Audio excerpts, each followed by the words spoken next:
नमस्कार साथियों, मैं हूं सचिन कुमार निगम। एक बार फिर आपका नित्य क्लास की लाइव क्लास में स्वागत है, अभिनंदन है। दोस्तों मैं आपको देने वाला हूं यहां पर आज पूरे वीक के अनलिमिटेड क्वेश्चन। जी हाँ, क्वेश्चनों की संख्या कितनी होने वाली है तो आपकी क्लास ही बताएगी। बहुत सारे क्वेश्चन जो आपको पिछले वीक मैंने बराबर कराए हैं। तो दोस्तों जुड़िएगा हमसे और लीजिए पूरे अनलिमिटेड आपके 50 क्वेश्चन में देने वाला हूँ, क्योंकि अगर आप रुकेंगे तो 50 क्वेश्चन आपके पूरे होने वाले हैं। बेहद खास और बेहद उम्दा क्वेश्चन आपके होंगे और बहुत तेजी के साथ स्पीड के साथ ही आपको दिए जाएंगे। ये मान लीजिएगा एक कैप्सूल क्लास आपकी होगी। क्लास तो पूरी होने वाली है लेकिन कैप्सूल की तरह से होता है ना, दमादम भागम भाग होता है, ठीक वैसे ही होगा। मैं आपकी सुनने वाला नहीं हूं और आप मुझे सुना भी नहीं सकते हैं, आप समझ भी सकते हैं इस बात को।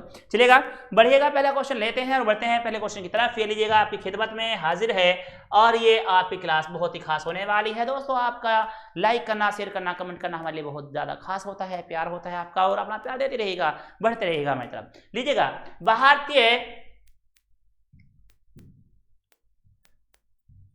भारतीय मूल के किस हेल्थ एक्सपर्ट को विश्व स्वास्थ्य संगठन फाउंडेशन का सीईओ नियुक्त किया गया है? अनिल सोनी है आपका, राहुल सचदेवा है, अनिल मल्होत्रा है, अनुपम स्वामी है। तो दोस्तों यहां पर देखेंगे भारतीय मूल के किस हेल्थ एक्सपर्ट को विश्व स्वास्थ्य संगठन का फाउंडेशन का सीईओ नियुक्त किया गया है? अनिल सोनी है, राहुल सचदेवा है, अनिल मल्होत्रा है और यहाँ पर अनुपम स्वामी है। तो दोस्तों अगर यह देखा जाए आपका क्वेश्चन बड़ा खास है तो यहाँ पर रखा गया है अनिल सोनी, इसका राइट आंसर आपका हो जाता है। आगे बढ़ते हैं, अनिल सोनी के बारे में आपको पढ़ना पड़ेगा। विश्व स्वास्थ्य संगठन WHO ने भारतीय अनिल सोनी को मुख्य कार्यकारी अधिकारी सीईओ बनाया गया है। विश्व स्वास्थ्य संगठन ने दुनिया में स्वास्थ्य के मोर्चे पर लड़ाई के लिए नया संगठन बनाया है, ठीक है। अनिल सोनी इसके पहले सीईओ बने हैं। फाउंडेशन की ओर से जारी एक बयान में कहा गया है कि सोनी 1 जनवरी 2021 को अपना पदभार संभालेंगे। आगे लेते हैं यहाँ पर, प्रधानमंत्री नरेंद्र मोदी ने 7 दिसंबर 2020 को किस मेट्रो रेल परियोजना के निर्माण काम का वर्चुअल माध्यम से उद्घाटन किया है? दोस्तों आगरा मेट्रो रेल परियोजना है, दिल्ली मेट्रो रेल परियोजना है, लखनऊ मेट्रो रेल परियोजना है और इसके साथ ही नागपुर मेट्रो रेल परियोजना है। तो दोस्तों आप देखेंगे यहाँ पर प्रधानमंत्री नरेंद्र मोदी ने 7 दिसंबर 2020 को किस मेट्रो रेल परियोजना के निर्माण काम का वर्चुअल माध्यम से उद्घाटन किया है? आगरा मेट्रो रेल परियोजना है, दिल्ली मेट्रो रेल परियोजना है, लखनऊ मेट्रो रेल परियोजना है और नागपुर मेट्रो रेल परियोजना है। तो दोस्तों आपके लिए खास है, बेहद खास है, तो बताएंगे दोस्तों यहाँ पर। चलिए आगे बढ़ते हैं, आप बताते रहिएगा, मैं चलता हूँ आगे। यहाँ पर आगरा इसका राइट आंसर होता है। लीजिएगा आगरा मेट्रो परियोजना आपका आंसर यहाँ पर हो जाता है। प्रधानमंत्री नरेंद्र मोदी ने 7 दिसंबर 2020 को आगरा मेट्रो रेल परियोजना के निर्माण काम का वर्चुअल माध्यम से उद्घाटन किया। 2 कॉरिडोर वाले इस परियोजना के जरिए सैलानियों को सहायता मिलेगी। इस परियोजना के जरिए टूरिस्ट स्पॉट जैसे ताजमहल, आगरा फोर्ट, सिकंदरा और रेलवे स्टेशन और बस अड्डे से जोड़ा जाएगा। दोस्तों तो देखिएगा वहाँ पे जो विख्यात इमारतें हैं, वहाँ के बस अड्डे हैं, तो वो सब आप देख सकते हैं। आगरा में 4 बस अड्डे भी हैं और वहाँ की विख्यात इमारतें हैं, तो उस सबको एक साथ में जोड़ दिया जाएगा दोस्तों मेट्रो के माध्यम से। आगे है, हाल ही में भाजपा के किस नेता को राज्यसभा के लिए निर्विरोध निर्वाचित किया गया है? दोस्तों यहाँ पर देखेंगे सचिन पायलट है, कुमार विश्वास साहब हैं, सुनील मोदी हैं और मनोज तिवारी साहब हैं। तो दोस्तों यहाँ पर देखेंगे हाल ही में भाजपा के किस नेता को राज्यसभा के लिए निर्वाचित किया गया है? सचिन पायलट हैं, कुमार विश्वास हैं, सुशील मोदी हैं, मनोज तिवारी हैं दोस्तों। तो दोस्तों आप देखेंगे इसमें राइट आंसर क्या होता है। तो दोस्तों इसके राइट आंसर की अगर हम बात करते हैं तो इसका राइट आंसर आपका होगा सुशील मोदी है, जिन्हें रामविलास पासवान की जगह जो खाली हुई है, सीट खाली हुई है, वहां पर निर्विरोध चुन लिया गया है। अगला क्वेश्चन आपके लिए, सुशील मोदी यहाँ पर लीजिएगा। सुशील मोदी आप देख रहे हैं, बिहार में एलजेपी संस्थापक रामविलास पासवान के निधन से खाली हुई राज्यसभा सीट पर बीजेपी नेता सुशील कुमार मोदी निर्विरोध चुने गए हैं। सुशील मोदी के खिलाफ किसी भी पार्टी ने कोई प्रत्याशी नहीं उतारा था। सुशील मोदी 1990 में पहली बार विधानसभा सदस्य बने और फिर 2004 में भागलपुर से लोकसभा सांसद बने हैं। साल 2005 से अब तक सुशील मोदी बिहार विधान परिषद के सदस्य रहे हैं और अब निर्विरोध चुने जाने के बाद वह अब राज्यसभा के सांसद बन गए हैं दोस्तों। अगला क्वेश्चन होगा, भारतीय नौसेना पनडुब्बी दिवस में से किस दिन मनाया जाता है? तो दोस्तों यहाँ पर देखेंगे आप, भारतीय नौसेना पनडुब्बी दिवस में से किस दिन मनाया जाता जाता है यहाँ पर 10 जनवरी को, 12 मार्च को, 15 अप्रैल को और 8 दिसंबर को। तो देखते हैं भारतीय नौसेना पनडुब्बी दिवस में से किस दिन मनाया जाता है। 10 जनवरी, 12 मार्च है, 15 अप्रैल है और 8 दिसंबर है। तो ये आपके सामने है, खास क्वेश्चन है, आपका उसका आंसर चुनना है और बताना। वैसे ध्यान रखिएगा, आप दिसंबर में है तो दिसंबर में आंसर दिसंबर ही आपका आने वाला है। राइट आंसर आपका डी होगा। लीजिएगा यहाँ पर राइट आंसर डी है।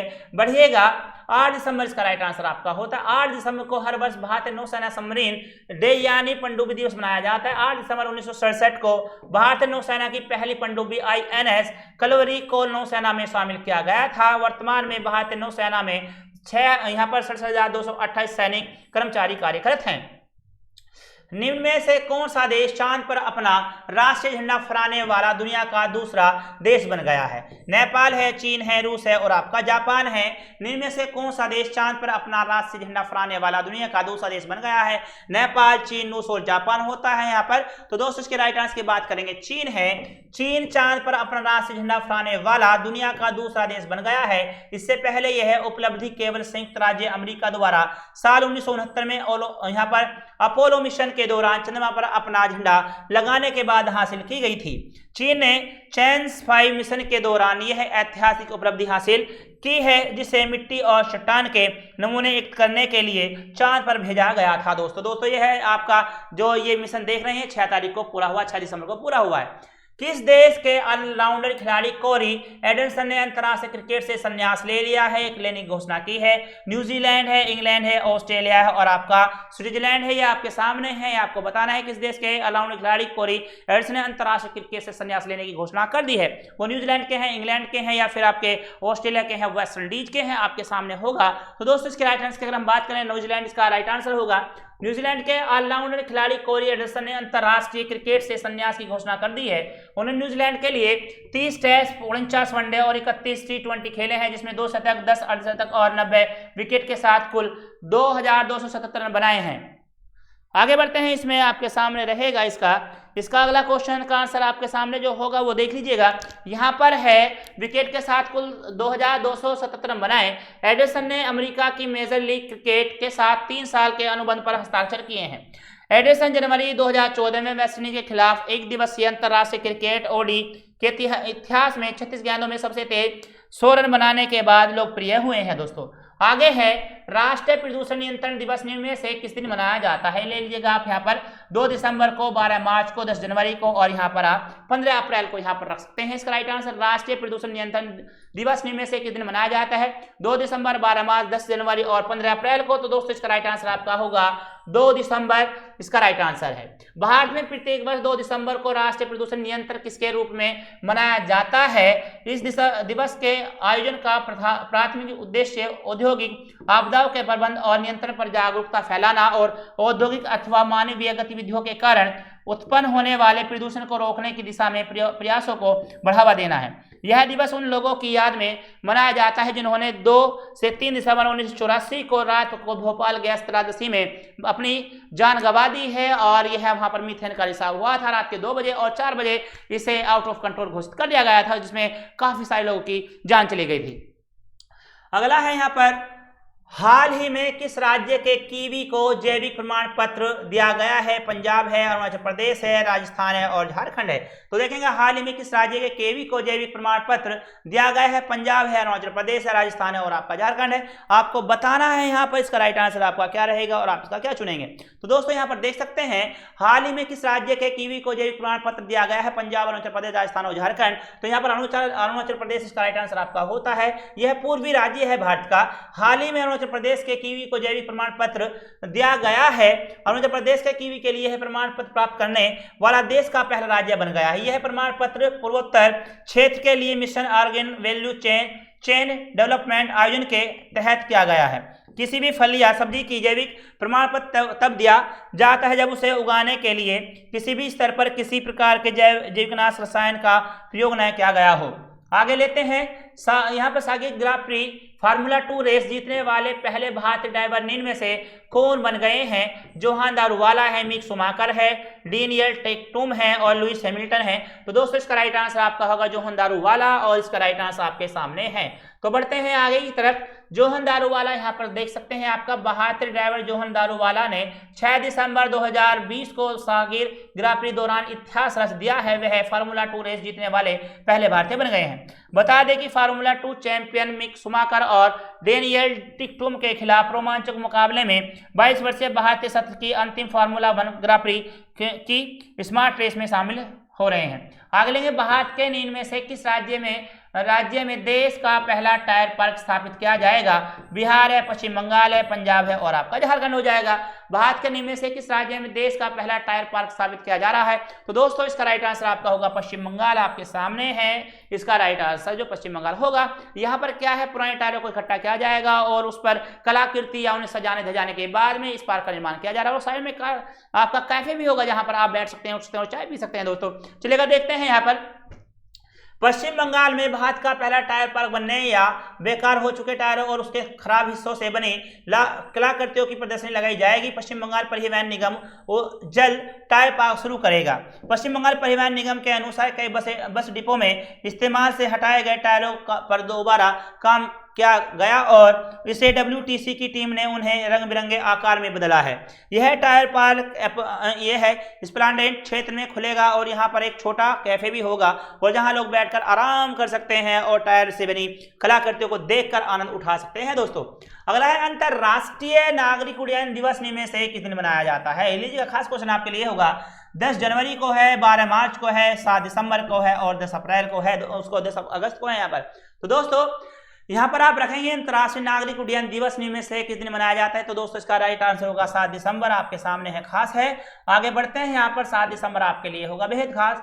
हर साल 7 दिसंबर को दुनिया भर में अंतर्राष्ट्रीय नागरिक उड्डयन दिवस मनाया जाता है। यह दिन दुनिया भर में हवाई यात्रा में अंतर्राष्ट्रीय नागरिक उड्डयन संगठन की भूमिका और महत्व के बारे में जागरूकता बढ़ाने के लिए हर साल मनाया जाता है। दोस्तों इसे आधिकारिक रूप से पहली बार साल 1996 ईस्वी में मनाया गया था, जब संयुक्त राष्ट्र संघ ने अंतर्राष्ट्रीय नागरिक उड्डयन दिवस को आधिकारिक तौर पर मान्यता दी थी। दोस्तों अगला है आपका, दिल्ली एवं जिला क्रिकेट संघ ने हाल ही में किस पूर्व क्रिकेटर को सलाहकार समिति का अध्यक्ष नियुक्त किया है? तो देखिएगा, निखिल चोपड़ा है आपका, अजय जडेजा है, विनोद कांबली है और आपका अतुल वासान है। तो लीजिएगा, दिल्ली एवं जिला क्रिकेट संघ ने हाल ही में किस पूर्व क्रिकेटर को सलाहकार समिति का यहाँ पर अध्यक्ष नियुक्त किया है? यहाँ पर निखिल चोपड़ा है, अजय जडेजा है, विनोद कांबली है और अतुल वासान है। तो दोस्तों इसका राइट आंसर का होगा आपका अतुल वासान। आप बढ़ते हैं आगे की तरफ, अतुल वासान इसको आप ले सकते हैं। भारतीय क्रिकेट टीम के पूर्व खिलाड़ी अतुल वासान को दिल्ली एवं जिला क्रिकेट संघ ने अपनी क्रिकेट सलाहकार समिति का अध्यक्ष नियुक्त किया है। DDCA की 3 दिवसीय समिति में पूर्व तेज गेंदबाज प्रविंदर अवाना और रोबिन सिंह जूनियर भी शामिल हैं। DDCA अध्यक्ष रोहन जेटली द्वारा लिया गया यह पहला क्रिकेट संबंधी नीतिगत फैसला है। यह समिति DDCA अध्यक्ष को चयन समिति, कोचों और सहयोगी स्टाफ की नियुक्ति संबंधी सुझाव देगी। हाल ही में किस देश के स्वास्थ्य मंत्रालय ने अपने देश के सभी नागरिकों को फ्री में कोरोना वैक्सीन टीका देने की घोषणा की है? चीन है, रूस है, फिनलैंड है, आपका यहाँ पर जापान होता है।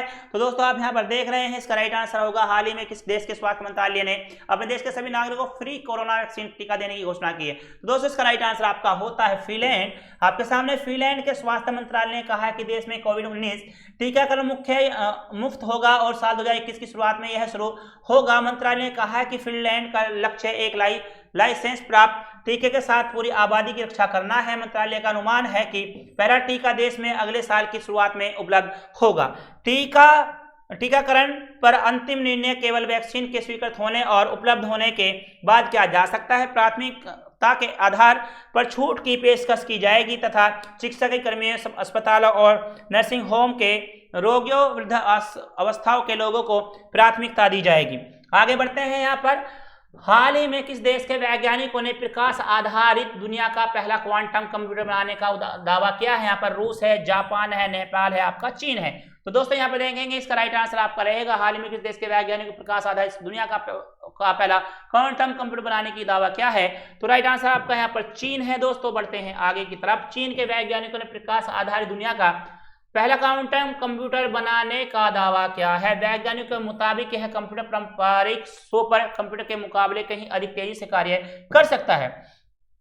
चीन की सरकारी मीडिया में प्रकाशित खबर के मुताबिक वैज्ञानिकों को मिली बड़ी सफलता है, जिसकी मदद से ऐसे शक्तिशाली मशीनों को भी बनाने के तरीके में मौलिक बदलाव आएगा दोस्तों। अगला होता है आपका, हाल ही में किस बैंक ने सशस्त्र सेना झंडा दिवस कोष में 10 करोड़ रुपए का योगदान करने का निर्णय लिया है?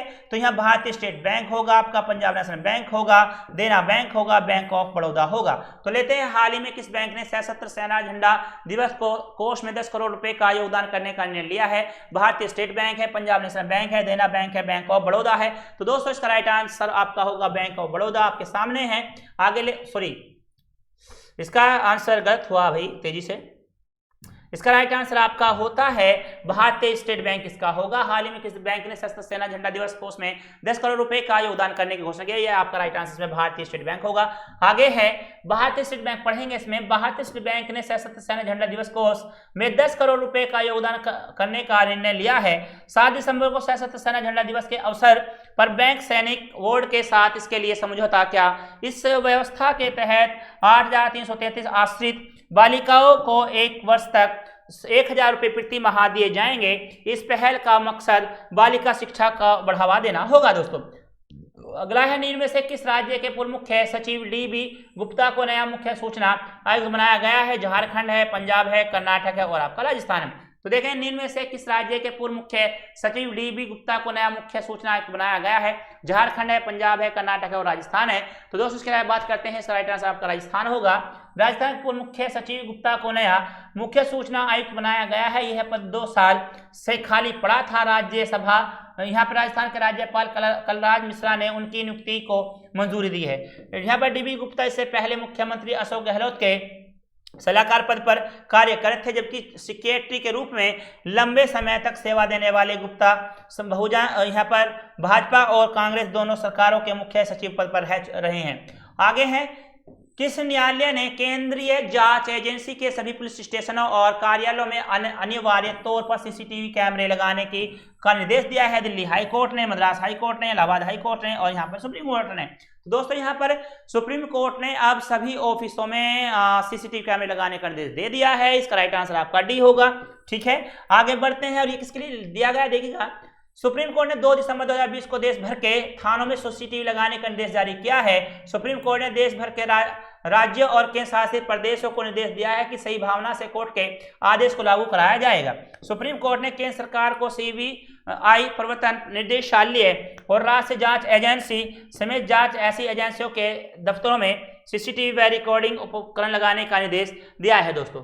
आगे लेंगे, जिनके पास गिरफ्तारी करने में पूछताछ करने की शक्ति है। सुप्रीम कोर्ट ने कहा है कि नारकोटिक्स कंट्रोल ब्यूरो, राज्य इंटेलिजेंस विभाग और गंभीर धोखाधड़ी जांच कार्यालय समेत ज्यादातर जांच एजेंसियां सहित देश के सभी थानों में सीसीटीवी कैमरे लगाना अनिवार्य हो जाएगा। आपका बढ़ते हैं आगे, भारत के किस प्रतिष्ठित मसाला ब्रांड के मालिक का 3 दिसंबर 2020 को निधन हो गया है? एवरेस्ट, MDH, MTR और केच। तो दोस्तों यहाँ पर आंसर मिलेगा आपका, भारत के किस प्रतिष्ठित मसाला ब्रांड के मालिक का निधन हुआ है? तो वह है अमली मसाले सशक्त, है ना, असली मसाले सशक्त, कुछ ऐसी था।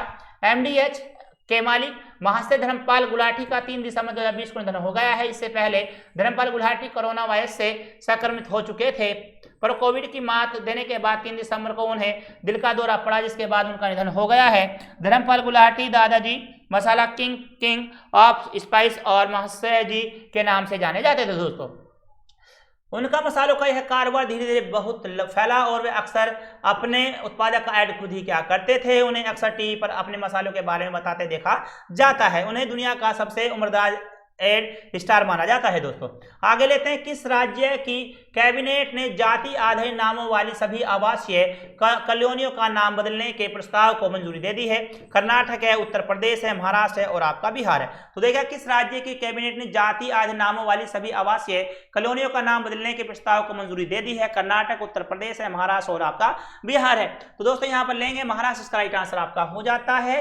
इस 10 दिसंबर 2020 को महाराष्ट्र कैबिनेट ने जाति के आधार पर सभी आवासीय कॉलोनियों के नाम बदलने के प्रस्ताव को मंजूरी दे दी है।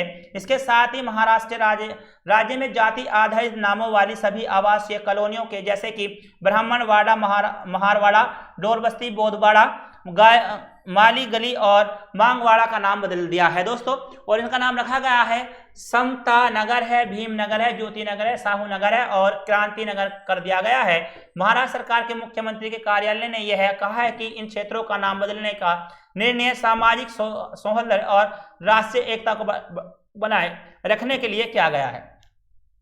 आगे लेंगे, किस राज्य ने सरकारी योजनाओं के वितरण के लिए द्वारे सरकार कार्यक्रम शुरू किया गया? असम है, पश्चिम बंगाल है, बिहार है और आपका झारखंड है। तो किस राज्य ने सरकारी योजनाओं के वितरण के लिए द्वारे सरकार कार्यक्रम शुरू किया है? असम है, पश्चिम बंगाल है, बिहार है और झारखंड है।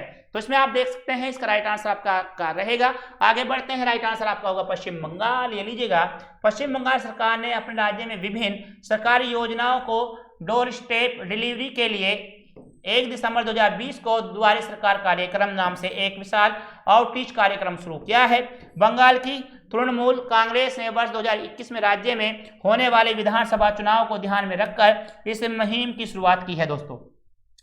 इस कार्यक्रम का मुख्य उद्देश्य पश्चिम बंगाल की जनता का 11 सरकारी कल्याण योजनाओं का लाभ पहुंचाना है। बंगाल सरकार का यह कार्यक्रम फिलहाल 30 जनवरी 2021 तक जारी रहेगा। यह कार्यक्रम 4 चरणों में संचालित किया जाएगा। इस कार्यक्रम के तहत रोजाना सुबह 10 बजे से शाम 4 बजे तक का काम होगा।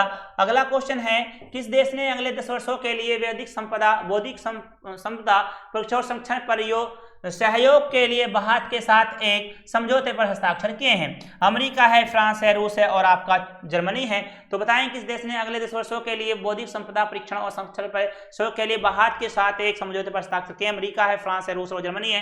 राइट आंसर अमेरिका होता है और भारत ने अगले 10 वर्षों के लिए बौद्धिक संपदा परीक्षण और संरक्षण पर सहयोग करने और दोनों देशों में आईपी सिस्टम को मजबूत करने के लिए एक समझौते पर हस्ताक्षर कर दिए हैं। भारत और अमेरिका के बीच इससे पूर्व हस्ताक्षरित समझौते 9 वर्ष पूरे समाप्त हो गया था दोस्तों। अगला क्वेश्चन आपसे लेते हैं, इस समझौते के तहत तीनों देशों पेटेंट डेनमार्क, ठीक है, कॉपीराइट, इंडस्ट्रियल इंजरी और भौगोलिक संकेत जैसे क्षेत्रों में आने वाले 10 वर्षों तक आईपी अधिकारों को हस्ताक्षर करने, उन्हें अपने देशों में लागू करने और उन अधिकारों का उपयोग कर सकते हैं। इस समझौते के बाद भारत और अमेरिका के बीच बौद्धिक संपदा प्रणाली में मजबूती आएगी और नवाचार के साथ साथ परस्पर विश्वास भी बढ़ेगा। आगे है आपका अगला क्वेश्चन लेते हैं, भारत के किस राज्य की विधानसभा ने अपने राज्य में ऑनलाइन गेमिंग पर प्रतिबंध लगाने वाला विधेयक पारित किया है? तमिलनाडु है, आंध्र प्रदेश है, तेलंगाना है और महाराष्ट्र है। तो दोस्तों यहाँ पर इसका राइट आंसर आपका होता है आंध्र प्रदेश। आंध्र प्रदेश विधानसभा ने 1 दिसंबर 2020 को आंध्र प्रदेश गेमिंग विधेयक 2020 को ध्वनिमत से प्राप्त कर दिया है, पारित कर दिया है, जिसके बाद राज्य में ऑनलाइन गेमिंग पर प्रतिबंध लगा दिया गया है। इस बिल पर बोलते हुए आंध्र प्रदेश के मुख्यमंत्री YS जगन मोहन रेड्डी ने यह कहा है दोस्तों कि राज्य में कुछ युवाओं द्वारा ऑनलाइन गेम खेलने के बाद कर्ज में फंसने के बाद उनके आत्महत्या कर लेने के कारण यह बिल पेश किया गया था। राज्य के गृह मंत्री के अनुसार ऑनलाइन गैम्बलिंग जुआ समाज में आपराधिक व्यवहार को प्रेरित कर सकता है और धोखाधड़ी और मनी लॉन्ड्रिंग जैसे संगठित अपराधों की संख्या में वृद्धि कर सकता है। आगे बढ़ते हैं, यहाँ पर भारत ने 2 दिसंबर 2020 को संयुक्त आयोग की 7वीं बैठक किस देश के साथ आयोजित की है? तंजानिया है, आपका जॉर्जिया है, आर्मेनिया है, सूरीनाम है। तो दोस्तों देखेंगे, भारत ने 2 दिसंबर 2020 को संयुक्त आयोग की 7वीं बैठक किस देश के साथ आयोजित की गई है यहाँ पर? तो इसका राइट आंसर सूरीनाम होगा। विदेश मंत्रालय ने यह बताया है कि भारत सूरीनाम संयुक्त आयोग की 7वीं आभासी बैठक दोनों देशों द्वारा 2 दिसंबर 2020 को आयोजित की गई थी। इस बैठक के दौरान दोनों पक्षों ने द्विपक्षीय संबंधों की समीक्षा करने, राजनीतिक संवाद को गहर करने में मौजूद प्रणाली के महत्व पर चर्चा करने के साथ साथ द्विपक्षीय और क्षेत्रीय सहयोग पर विचारों का आदान प्रदान किया है दोस्तों। आगे बढ़ते हैं, इन दोनों देशों के निजी और सार्वजनिक क्षेत्रों के बीच सहयोग को मजबूत करने के उद्देश्य से भारत सूरीनाम का संयुक्त आयोग वर्ष 1992 में स्थापित किया गया था। सूरीनाम ने संयुक्त राष्ट्र सुरक्षा परिषद में स्थायी सीट के लिए वर्ष 1998 से भारत की उम्मीदवारी का समर्थन किया है दोस्तों। आर्थिक क्षेत्र में इन दोनों देशों के बीच द्विपक्षीय व्यापार कुल $228.49 मिलियन रहा है दोस्तों। अगला है, आंध्र प्रदेश राज्य का एग्रीकल्चर सेक्टर इस राज्य की अर्थव्यवस्था में लगभग कितने करोड़ रुपए का वार्षिक योगदान देता है? लगभग 40 से यहाँ पर 400-600 यहाँ हो रहा है 4,630 करोड़ रुपए है लगभग, 60,680 करोड़ रुपए है लगभग, 50,680 60 करोड़ रुपए है लगभग, 65,353 करोड़ रुपए है। तो दोस्तों इसका राइट आंसर आपका रहेगा लगभग 500, यहाँ पर 50,660 करोड़ रुपए है। आंध्र प्रदेश असेंबली ने आंध्र प्रदेश यहाँ पर म्यूनिसिपल लॉन बिल 2020 के साथ 3 अन्य बिलों को ध्वनिमत से पारित कर दिया है। एग्रीकल्चर सेक्टर के मुख्य रूप से बढ़ावा दिया है, जो राज्य की अर्थव्यवस्था में लगभग 660 करोड़ रुपए वार्षिक योगदान देता है। अगला होगा राज्य के मत्स्य पालन मंत्री एवं अप्पाला राजू ने इस बिल के बारे में यह कहा है कि एक सेक्टर बिल में मछली फील्ड और बीज का गुणवत्ता सुनिश्चित करने के लिए एक नियामक प्रणाली को स्थापित करने का प्रावधान है, ताकि किसानों को नुकसान से बचाया जा सके। इक्का सेक्टर से संबंधित 3 बिल यहाँ पर रखे गए हैं। AP fish field bill, AP agriculture बीज और यहाँ पर संशोधन विधेयक और आंध्र प्रदेश मत्स्य विश्वविद्यालय विधेयक 2020 यहाँ पर रहेगा। अगला यहाँ पर बढ़ते हैं। फॉर्च्यून इंडिया की रिपोर्ट के अनुसार भारत की शीर्ष 15 कंपनियों में कौन सी कंपनी प्रथम स्थान पर पहुंच गई है? तो इसका राइट आंसर आपका रिलायंस इंडस्ट्री होता है। आगे बढ़ते हैं, लीजिएगा, रिलायंस इंडस्ट्री है। फर्नीचर इंडिया ने हाल ही में देश की 500 दिग्गज कंपनियों की लिस्ट जारी की है। इस सूची में उद्योगपति मुकेश अंबानी के अगुवाई वाली रिलायंस इंडस्ट्री लिमिटेड टॉप पर रही। फॉर्च्यून इंडिया ने कहा कि भारत की सबसे बड़ी तेल कंपनी इंडिया ऑयल कॉर्पोरेशन दूसरे स्थान पर है। इसके बाद oil India natural gas corporation का स्थान है। सूची में देश का सबसे बड़ा बैंक SBI भारतीय स्टेट बैंक चौथे स्थान पर रहा है। दोस्तों आगे लेते हैं, हाल ही में किस बैंक ने आत्मनिर्भर महिला स्वर्ण योजना शुरू की है? यहाँ पर बैंक ऑफ बड़ौदा है, भारतीय स्टेट बैंक है, बैंक है, बैंक ऑफ इंडिया है। तो दोस्तों राइट आंसर इसका होगा बैंक ऑफ बड़ौदा। मैंने पहले बताया था, उसमें कंफ्यूज हुआ था, वो गलती सही पकड़ लिया था। बैंक ऑफ बड़ौदा ने हाल ही में अपने बड़ौदा गोल्ड लोन के तहत आत्मनिर्भर महिला योजना, यहाँ पर आप देखेंगे, योजना का उद्देश्य बाहरी आत्मनिर्भर महिलाओं को लक्षित करना है। इस योजना के तहत बैंक महिलाओं को 0.5% की रियायत पर ऋण उपलब्ध कराना। गोल्ड के लिए स्कीम के तहत बैंक एग्री गोल्ड लोन और 0.2% रियायत और रिटेल यहाँ पर 0.5% की रियायत आपको दी जाएगी। तो अगला क्वेश्चन यहाँ पर लेते हैं और रहेगा, ये आपका हो चुका है। आगे बढ़ते हैं, विश्व आर्थिक मंच 2021 में से कहाँ आयोजित किया जाएगा? हांगकांग में, स्विट्जरलैंड में, दक्षिण कोरिया में और सिंगापुर में। तो दोस्तों राइट आंसर सिंगापुर है।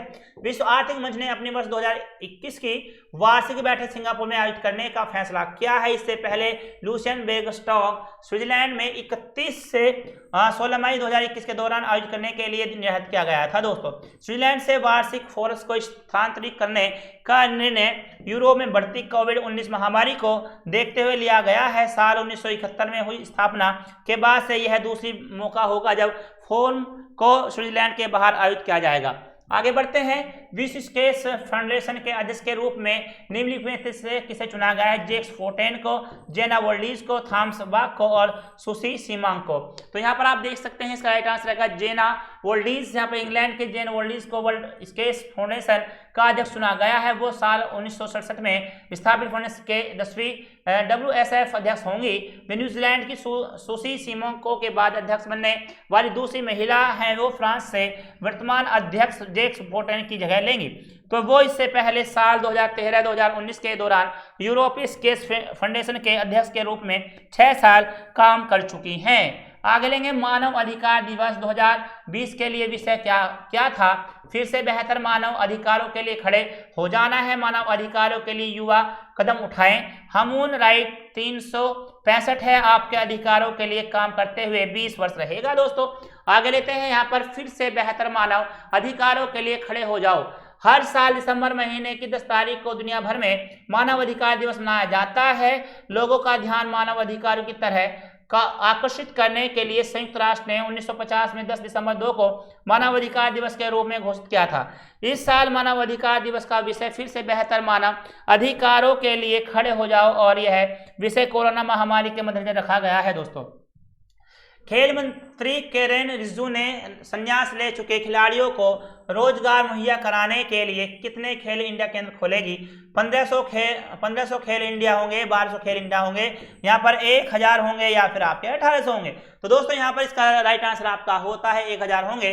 केंद्रीय खेल मंत्री वीरेंद्र रिजिजू ने कहा है कि संन्यास ले चुके खिलाड़ियों को रोजगार मुहैया कराने हेतु देश में 1000 खेल इंडिया केंद्र खोले जाएंगे। खेल इंडिया कार्यक्रम साल 2018 में शुरू किया जाएगा। इससे भारत में खेल संस्कृति को बेहतर बनाने के लिए लॉन्च किया गया है। दोस्तों खेल मंत्री किरेन रिजिजू ने कहा है कि जब खिलाड़ी परेशानी में होता है तो इससे भावी पीढ़ियां उत्साहित होती हैं। तो आपके सामने इसका राइट आंसर रहा है। आगे बढ़ते हैं, यहाँ पर अगला क्वेश्चन आपसे लेते हैं, ये लीजिएगा। वॉलमार्ट ने किस देश से वर्ष 2027 तक 10 अरब डॉलर का निर्यात करने की घोषणा की है? नेपाल है, चीन है, रूस है और आपका भारत है। तो दोस्तों आप यहाँ पर देखेंगे इसमें राइट आंसर आपका हो जाता है भारत। दिग्गज रिटेलर वॉलमार्ट ने भारत में होने वाले अपने निर्यात में अगले 7 साल में 3 गुना बढ़ोतरी करने की घोषणा की है। वॉलमार्ट ने कहा कि वर्ष 2027 तक कंपनी सालाना 10 अरब डॉलर के भारत में बनाने वाले सामान का निर्यात करेगी। भारत के वैश्विक बाजारों के लिए मैन्युफैक्चरिंग हब के रूप में विकसित करने की सरकार की नीति के समर्थन में वॉलमार्ट ने यह घोषणा कर दी है। दोस्तों अगला होगा अंतर्राष्ट्रीय पर्वतीय दिवस निम्न में से किस दिन मनाया जाता है? 5 मार्च को, 10 दिसंबर, 11 दिसंबर को, 5 मार्च 15 मार्च है और 11 दिसंबर है, 16 अप्रैल है और आपका 10 जनवरी है। तो दोस्तों इसका राइट आंसर 11 दिसंबर होता है आपका। हर साल 11 दिसंबर को पूरे विश्व में अंतर्राष्ट्रीय पर्वत दिवस मनाया जाता है। इस दिन का मुख्य उद्देश्य पहाड़ों के संरक्षण और उसकी समृद्ध जैविक विविधता के बारे में जागरूकता बढ़ाना है। यह दिन पर्यावरण में पहाड़ों की भूमिका और जीवन पर इसके प्रभाव को समझने के लिए लोगों के शिक्षण करना। संयुक्त राष्ट्र महासभा ने 2002 को संयुक्त राष्ट्र अंतर्राष्ट्रीय पर्वत वर्ष घोषित किया और 11 दिसंबर को 2003 से अंतर्राष्ट्रीय पर्वत दिवस के रूप में नामांकित किया है। दोस्तों आगे लेते हैं, हाल ही में भारतीय मूल की किस संसद को कांग्रेसनल प्रोग्रेसिव कोप की अध्यक्षता के तौर पर चुना गया है? दोस्तों प्रमिला जयपाल है, कमला हैरिस है, मेघना निवेकर है और माला अडिंगा है। तो दोस्तों यहाँ पर आप देख सकते हैं इसमें प्रमिला जयपाल इसका राइट आंसर होगा, आपके सामने है। आगे बढ़ते हैं, भारतीय मूल की अमेरिका सांसद प्रमिला जयपाल को अमेरिका संसद के कांग्रेसनल प्रोग्रेसिव कॉक्स की अध्यक्षता के तौर पर चुना गया है। यहाँ पर सीपीसी अध्यक्ष के तौर पर चुने जाने से जयपाल अमेरिका में 117वीं कांग्रेस के सबसे ताकतवर सांसदों में से एक होगी।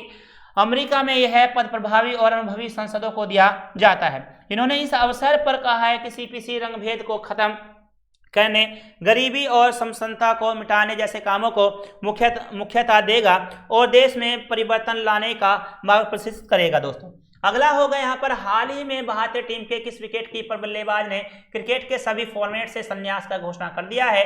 पार्थिव पटेल है, शिवम साहा है, नयन मोंगिया है, दिनेश कार्तिक है। तो दोस्तों यहाँ पर देखेंगे हाल ही में भारतीय टीम के किस विकेट कीपर बल्लेबाज ने क्रिकेट के सभी फॉर्मेट से संन्यास की घोषणा कर दी है? तो यहाँ पर रहेगा आपका पार्थिव पटेल है। आगे बढ़िएगा, भारतीय टीम के विकेट कीपर बल्लेबाज पार्थिव पटेल ने विकेट के सभी फॉर्मेट से संन्यास ऐलान कर दिया है। साल 2002 में इंग्लैंड के खिलाफ अपना टेस्ट डेब्यू करने वाले 35 वर्षीय पार्थिव ने भारत के लिए 25 टेस्ट, 38 वनडे और 2 T20 अंतर्राष्ट्रीय खेले हैं। भारत के लिए पार्थिव ने 25 टेस्ट में 6 शतक की मदद से 934 रन बनाए। वहीं वनडे में उन्होंने 4 शतक की मदद से 336 और 26 अंतर्राष्ट्रीयों में यहाँ पर आपका होता है 36 रन बनाए हैं। दोस्तों अगला होगा आपका, हाल ही में इटली के किस स्टार फुटबॉल का 64 वर्ष की उम्र में निधन हो गया है? रॉबर्ट मोंगिया है आपका, फेबियो येनावोरा है, पाओलो रोजी है, आंद्रो पोलो है। तो यहाँ पर आप देख सकते हैं इसमें राइट आंसर आपका क्या रहेगा? इसका राइट आंसर आपका बढ़ता है पाओलो जी रोजी है, इसका सी रहेगा आंसर। ठीक है, इटली के स्टार फुटबॉलर अपोलो राजी का 64 साल की उम्र में निधन हो गया है। इसी साल 25 नवंबर को अर्जेंटीना के स्टार फुटबॉलर डिएगो माराडोना का निधन हुआ है। 1982 में इटली वर्ल्ड चैंपियन बनाने में पाओलो रोजी का बड़ा हाथ रहा था। पाओलो रोजी जुवेंटस और एसी मिलान की ओर से खेले चुके हैं। 1982 वर्ल्ड कप में उन्हें golden boot and golden ball से नवाजा गया है। अगला होगा, अंतर्राष्ट्रीय मानव अधिकार दिवस निम्न में से किस दिन मनाया जाता है? यह 12 अगस्त को है, 10 दिसंबर को है, यहाँ पर 15 मार्च को है और 20 अप्रैल को यहाँ पर राइट आंसर का हो जाएगा। तो इसका राइट आंसर आपका है 10 दिसंबर। आपसे बढ़िएगा और पढ़िएगा आगे की तरफ। हर साल 10 दिसंबर को अंतर्राष्ट्रीय मानव अधिकार दिवस मनाया जाता है। संयुक्त राष्ट्र ने 1950 से लेकर के 10 दिसंबर के दिनों को मानव अधिकार दिवस घोषित किया है। इस दिसंबर का मुख्य उद्देश्य विश्व भर के लोगों का ध्यान मानवाधिकार की ओर आकर्षित करना था। मानव अधिकार दिवस लोगों को उनके अधिकारों के प्रति जागरूक करने के उद्देश्य से मनाया जाता है। मानवाधिकार में स्वास्थ्य, आर्थिक, सामाजिक और शिक्षा का अधिकार भी शामिल है। दोस्तों आगे लेते हैं, चीन ने विश्व भर के विभिन्न देशों के कितने ऐप पर प्रतिबंध लगा दिया है? 112 है, 100 है, 128 है, 105 है। तो दोस्तों यहाँ पर बताएंगे इसमें कितने पर लगाया है यहाँ पर प्रतिबंध। इस पर प्रतिबंध लगा है 105 पर। चीन के नियामक ने ट्रंप एडवाइजर की चीन शाखा सहित 105 ऐप पर हटाने का आदेश दिया है। डिवाइजर्स की चाइना यहाँ पर ट्रंप एडवाइजर और उसके चीनी साझेदार ट्रंप.com पर एक संयुक्त उद्यम है। चीन ने इस सभी पर रोक लगाते हुए इन ऐपों को तुरंत ऐप से स्टोर से हटाने का आदेश दिया है।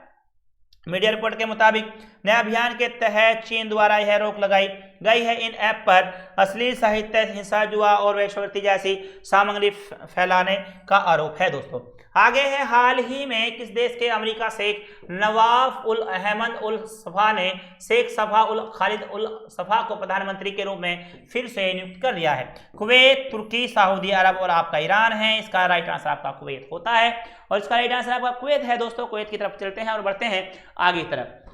कुवैत के अमीर शेख नवाफ उल अहमद उल सफा ने शेख सबा उल खलीद उल सफा को प्रधानमंत्री के रूप में फिर से नियुक्त किया है। शेख सबा ने संसदीय चुनावों के बाद एक प्रक्रियात्मक कदम में अपनी सरकार का इस्तीफा सौंपने को दे दिया। बाद में यह कदम उठाया है। सबा उल खालिद उल सफा के राजनीतिक कैरियर की शुरुआत 1978 में विदेश मामलों के मंत्रालय में शामिल होने के साथ हुई थी, जहां उन्होंने संयुक्त राष्ट्र में कुवैत के स्थायी मिशन के प्रतिनिधि सहित कई अहम पदों पर कार्य क्या था। दोस्तों आगे बढ़ते हैं।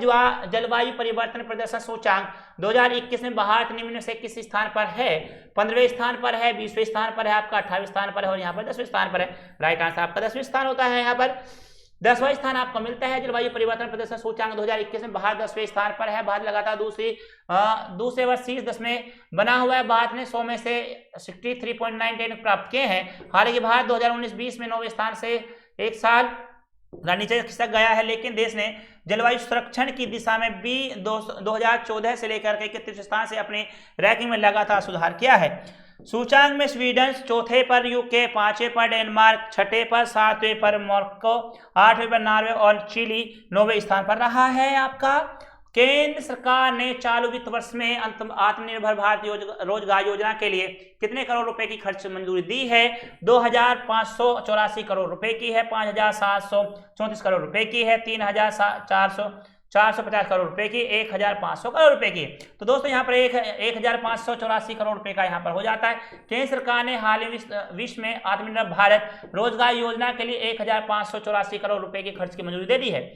इस योजना की संपूर्ण अवधि यानी कि 2020 से लेकर 2023 तक के लिए 22,810 करोड़ रुपए स्वीकृत किए हैं। योजना के अंतर्गत सरकार 1 अक्टूबर 2020 से 30 जून 2021 तक काम कर रखे गए कर्मचारियों को 2 साल के लिए सब्सिडी देगी। सरकार की ओर से कुल 24% का अंशदान कर्मचारियों भविष्य निधि खाते में किया जाएगा। दोस्तों दोस्तों ये थे आपके अनलिमिटेड, यहाँ पर मैंने 40 क्वेश्चन आपको दिए हैं जो बेहद खास होते हैं आपके लिए।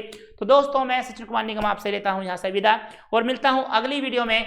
तब तक के लिए आप मुझे दीजिएगा इजाजत। मेरी क्लास यहाँ पर प्रतिदिन सुबह 7:20 पर आती है करंट की क्लास, 1 बजे इतिहास की और 3 बजे आपकी हिंदी क्लास। यहाँ पर लाइव क्लास हमेशा मेरी आती रहती है, शॉर्ट ट्रिक आपको मिलती है और आप इनसे लाभ ले सकते हैं। दोस्तों मैं सचिन कुमार निगम लेता हूँ आपसे विदा और मिलता हूँ कल सुबह 7:20 पर। तब तक के लिए गुड डे, गुड बाय, जय हिंद।